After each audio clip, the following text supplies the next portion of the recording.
السلام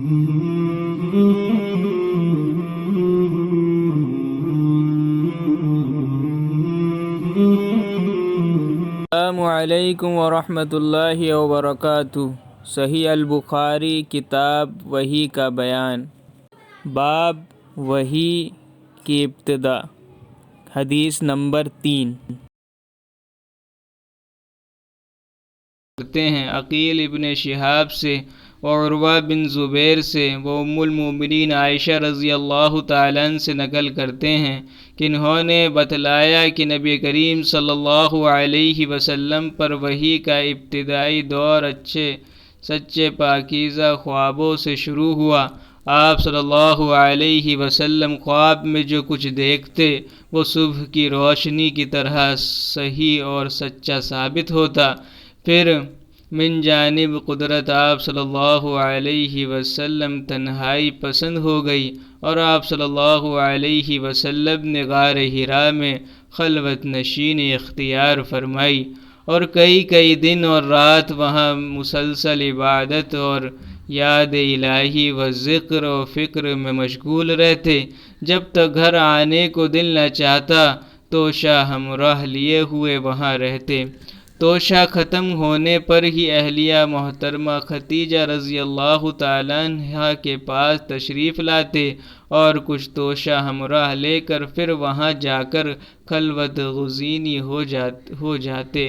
یہی طریقہ جاری رہا یہاں تک کہ آپ صلی اللہ علیہ وسلم پر حق منکشف ہو گیا اور آپ صلی اللہ علیہ وسلم غار حرا ہی میں قیام پذیر تھے کہ اچانک جبرائیل علیہ السلام آپ صلی اللہ علیہ وسلم کے پاس حاضر ہوئے اور کہنے لگے، اے محمد پڑھو۔ آپ صلی اللہ علیہ وسلم فرماتے ہیں کہ میں نے کہا کہ میں پڑھنا نہیں جانتا۔ آپ صلی اللہ علیہ وسلم فرماتے ہیں کہ فرشتے نے مجھے پکڑ کر اتنے زور سے بھینچا کہ میری طاقت جواب دے گئی، پھر مجھے چھوڑ کر کہا کہ پڑھو۔ میں نے پھر وہی جواب دیا کہ میں پڑھا ہوا نہیں ہوں۔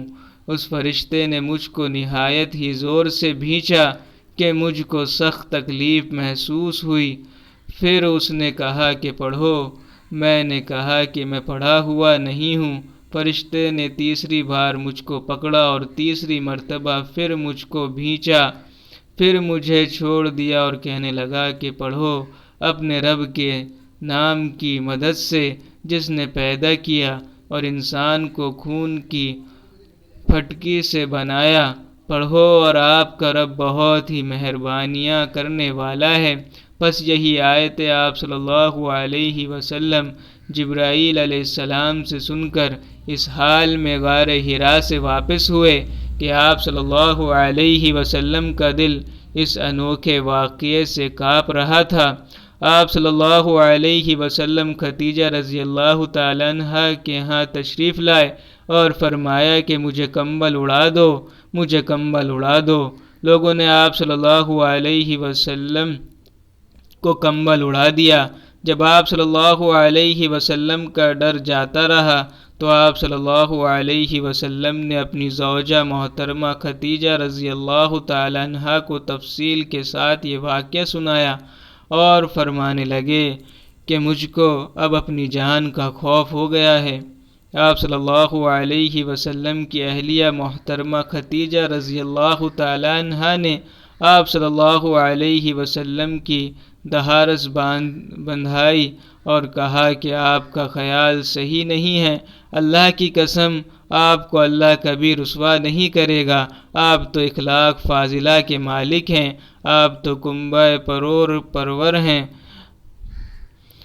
بے کسوں کا بوجھ اپنے سر پر رکھ لیتے ہیں، مفلسوں کے لیے آپ کماتے ہیں، مہمان نوازی میں آپ بے مثال ہیں اور مشکل وقت میں آپ امر حق کا ساتھ دیتے ہیں۔ ایسے اوصاف حسنہ والا انسان یوں بے وقت ذلت و خواری کی موت نہیں پا سکتا۔ پھر مزید تسلی کے لیے ختیجہ رضی اللہ تعالیٰ عنہا آپ صلی اللہ علیہ وسلم کو ورقہ بن نوفل کے پاس لے گئیں جو ان کے چچا زاد بھائی تھے اور زمانہ جاہلیت میں نصرانی مذہب اختیار کر چکے تھے اور عبرانی زبان کے کاتب تھے، چنانچہ انجیل کو بھی حسب مناشے خداوندی عبرانی زبان میں لکھا کرتے تھے۔ انجیل سریانی زبان میں نازل ہوئی تھی، پھر اس کا ترجمہ عبرانی زبان میں ہوا۔ ورقہ اسی کو لکھتے تھے۔ وہ بہت بوڑھے ہو گئے تھے، یہاں تک کہ ان کی بینائی بھی رخصت ہو چکی تھی۔ خدیجہ رضی اللہ تعالیٰ نے ان کے سامنے آپ صلی اللہ علیہ وسلم کے حالات بیان کیے اور کہا کہ اے چچا زاد بھائی، اپنے بھتیجے محمد صلی اللہ علیہ وسلم کی زبانی ذرا ان کی کیفیت سن لیجئے۔